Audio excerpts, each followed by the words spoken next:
You're listening to the Corbett Report. CorbettReport.com. Welcome back, ladies and gentlemen. Welcome back to the Corbett Report podcast. I'm your host, as always, James Corbett of CorbettReport.com, podcasting to you from the sunny climes of Western Japan here on the 30th day of June, 2017. Welcome to episode 319 of the Corbett Report podcast, Psychographics 101. And I imagine I know what many of you are thinking right now. Psychographics, what is that? It sounds like the some out-of-touch 90s era marketing exec's idea for a catchphrase for the latest the 64-bit video game console or something. But no, psychographics is not related to that.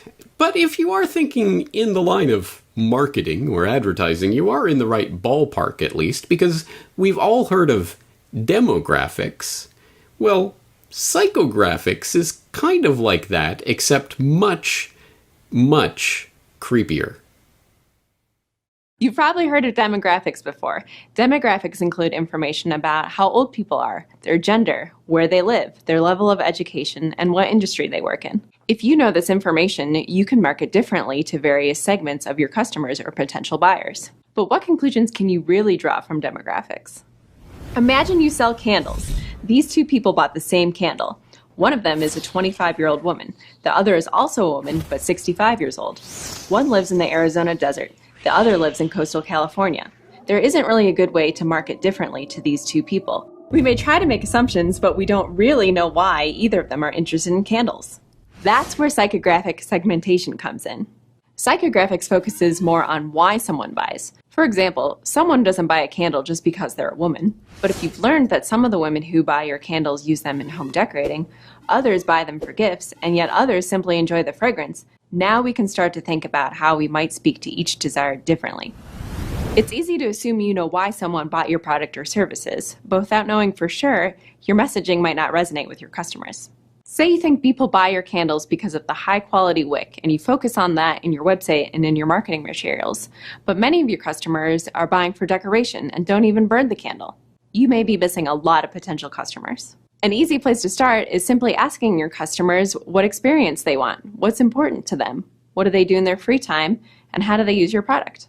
But be careful not to mistake a couple conversations for data that represents all of your customers. To get a wider view, try doing some keyword research to see what people are searching for online, monitoring social media conversations, or looking at reviews.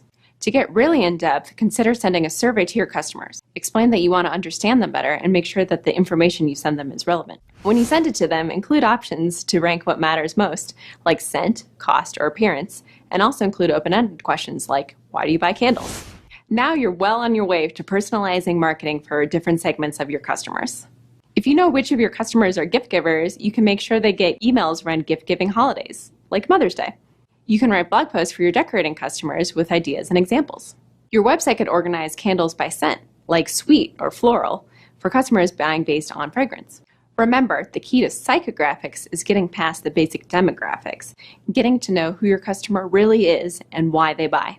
Check out the link below for an in-depth article about psychographics and how to implement psychographic segmentation into your business.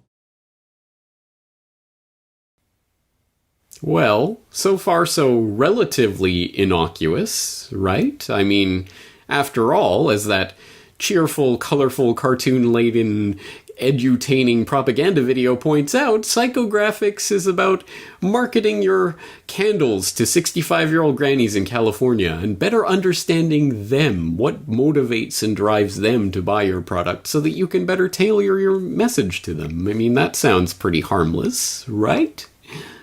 Well, hopefully longtime Corbett reporters already have their spidey sense tingling a little bit, that perhaps this is not about corporations molding themselves to better fit your desires.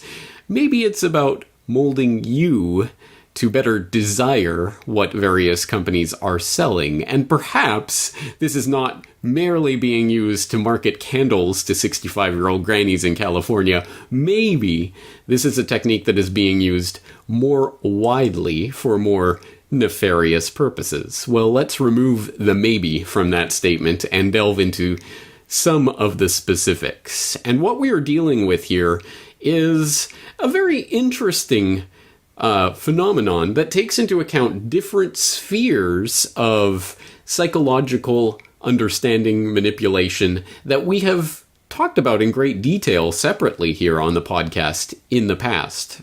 We're talking about behavioral science, for example, that Corbett Reporters will remember we covered in interview 906, Social Engineering 101, or in podcast episode 145, You Are Being Gamed, or perhaps more intriguingly for the literarily inclined, in our film literature New World Order episode number 17 on B.F. Skinner's novel, Walden 2. We've covered big data surveillance. In fact, I was covering it here on the Corbett Report before it was cool to talk about it, before when it was still a crazy conspiracy theory to believe that the NSA was actually listening to you. Back in 2010, I released episode 129 of the podcast on Callia and the Stellar Wind. Very interesting to listen to in retrospect in this post-revelation world. Corbett Report Radio number 207 from 2012, where I talked about 20 more ways you are being spied on. I recently, for example, re-released that old Boiling Frogs post-eye-opener report on the sentient world simulation and how the government predicts the future via its snarfing up of as much data as possible. And we've also talked about how advertising can shape and mold you and mold your decisions, your behavior, your life itself. Going way back to episode 33 of the podcast, several years ago, talking about the granddaddy of modern advertising / psychological warfare, Edward Bernays. Or you might remember I did an article on Ogilvy and Mather's creepy Orwellian attempt to DNA shame people in Hong Kong. That was an interesting example of how advertising can be used for ulterior purposes. But what do we get when we merge these different fields of study of psychological control together, when we take the big data surveillance and combine that with behavioral manipulation and wrap that up in a marketing lozenge, if you will, and shove it down the throat of the public?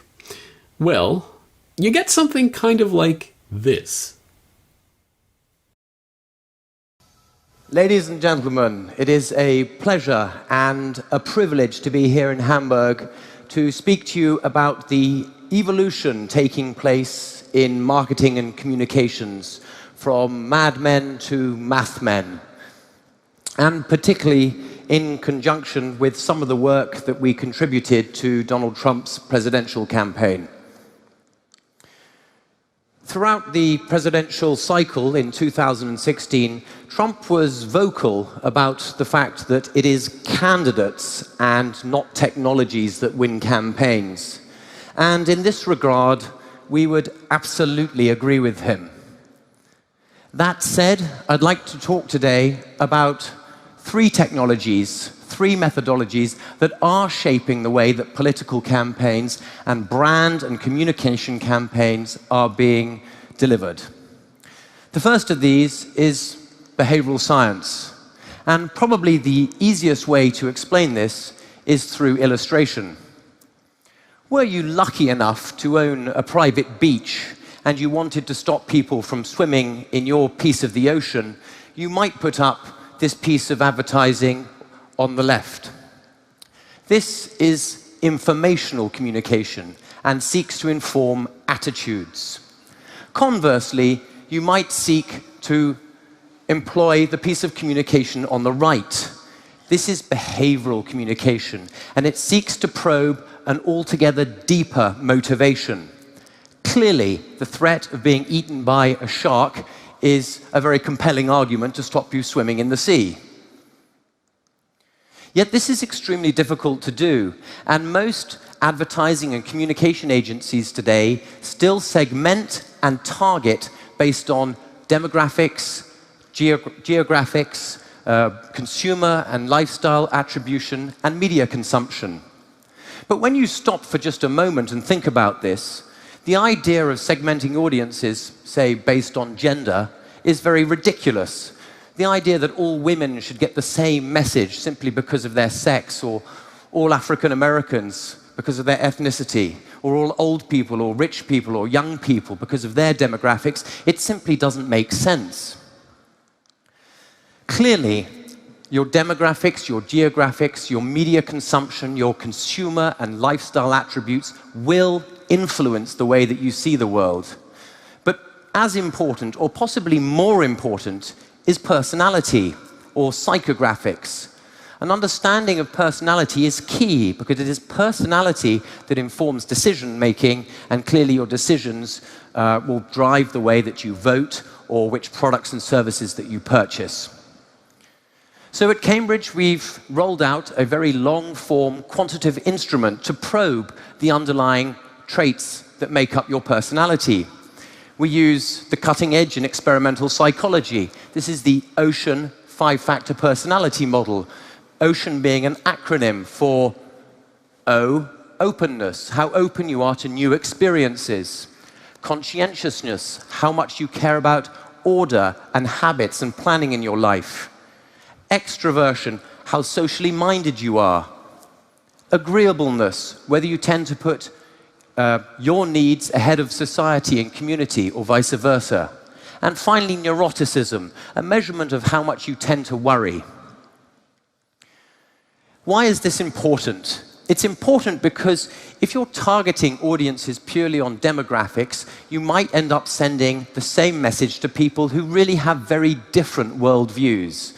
In this example, these two individuals, both the same gender, both the same income, both the same lifestyle attributes broadly, but we can see that the gentleman on the left here has a very conscientious and agreeable personality, whereas on this side, the gentleman's very extroverted. So if we knew that both these individuals were in the market for an automotive, we might want to use psychographics to target and message them differently. Specifically, a highly agreeable person might be more interested in a product that had qualities that were more relevant in today's society, such as an electronic engine. A conscientious person could be persuaded by a rational, fact-based argument, such as the one that's set out in this piece of creative. This is in contrast to an extrovert, to whom we might want to market a sports car, and to use language and imagery that evokes the emotion and the experience that buying such a car would provide. Well, I hope that at least starts to give us an indication of what it is we're referring to when we start to talk about this nexus of behavioral science and big data and marketing under the general umbrella of psychographics.